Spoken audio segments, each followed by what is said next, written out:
গাইবান্ধার বিস্তীর্ণ চরাঞ্চল জুড়ে বিট জাতের আগাম মিষ্টি কুমড়া চাষ করে লাভবান হচ্ছেন শত শত চাষি। অন্য ফসলের চেয়ে খরচ কম আর ফলন ও দাম ভালো পাওয়ায় বালুচরের চাষিরা খুশি। সিদ্দিক আলম দয়ালের তথ্য ছবিতে ডেস্ক রিপোর্ট। গাইবান্ধার সুন্দরগঞ্জ, সাঘাটা, ফুলছড়ি ও সদর উপজেলার ১৬৫টি বালুচরে কৃষি বিভাগের হিসেবে ৩,৫০০ কৃষক এবার বিট জাতের আগাম মিষ্টি কুমড়ার চাষ করেছেন। ফলনও হয়েছে খুব ভালো। বিঘা প্রতি উৎপাদন হয়েছে ৮০ থেকে ৯০ মণ।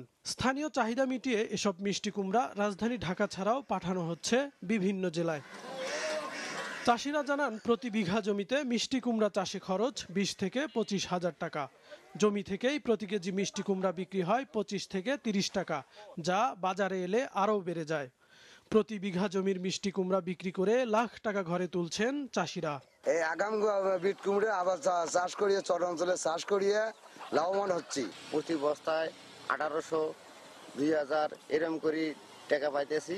১৫ বস্তা ২০ বস্তা তুলে আনে মনে হয় ৪০,০০০, ৩০,০০০, ৫০,০০০ টাকা বেচতেছে। নগদের দিন বেচতেছে, দিন নিয়ে যাইতেছে আর কি। বাজারও ভালো, শাকসবজির দাম বেশি হিসেবে মিষ্টি কুমড়াটার চাইছে বেশি। এখানে বাজারজাত করতেছি, বিভিন্ন জায়গাতে যাইতেছি এখান থেকে।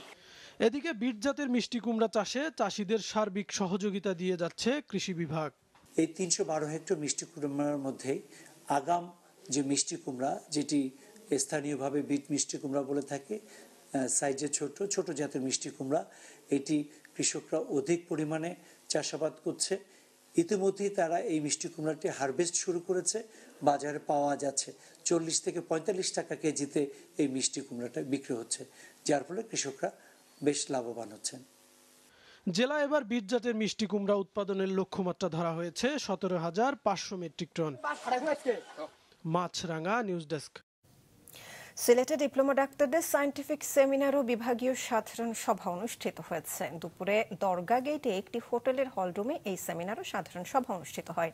এই সময় বক্তারা বলেন, দেশের সকল ক্রান্তি লগ্নে ডিপ্লোমা চিকিৎসকরা ভূমিকা রাখলেও তারা নিজেরাই বৈষম্যের শিকার। অতি দ্রুত ডিপ্লোমা চিকিৎসকদের স্বীকৃতি দিয়ে বৈষম্য দূর করার দাবি জানান বক্তারা। অনুষ্ঠানের সার্বিক সহযোগিতায় ছিল স্কয়ার ফার্মাসিউটিক্যালস লিমিটেড। বাংলাদেশের সংবিধান এবং বিএমডিসি আইন ২০১০ এবং অন্যান্য আইনগুলো বিচার বিশ্লেষণ করে এটা স্পষ্ট হয়, তাদেরকে ডিপ্লোমা ডক্টরস হিসেবে লিখতে দেওয়ার যদি পলিসি সরকার গ্রহণ করে, এটাই হবে তাদের জন্য সবচাইতে বেশি সুবিচার। সম্মেলনে স্কয়ার তাদের সাথে থাকতে পেরে আমরা নিজেরা কৃতজ্ঞতা বোধ প্রকাশ করছি এবং তাদেরকে থ্যাঙ্কস। যে কোনো প্রোগ্রামে ডক্টরদের সাথে স্কয়ার থাকে এবং আমরা আজকের এই প্রোগ্রামে তাদেরকে স্পন্সর করতে পেরে আমরা নিজেরা আনন্দিত এবং গর্বিত।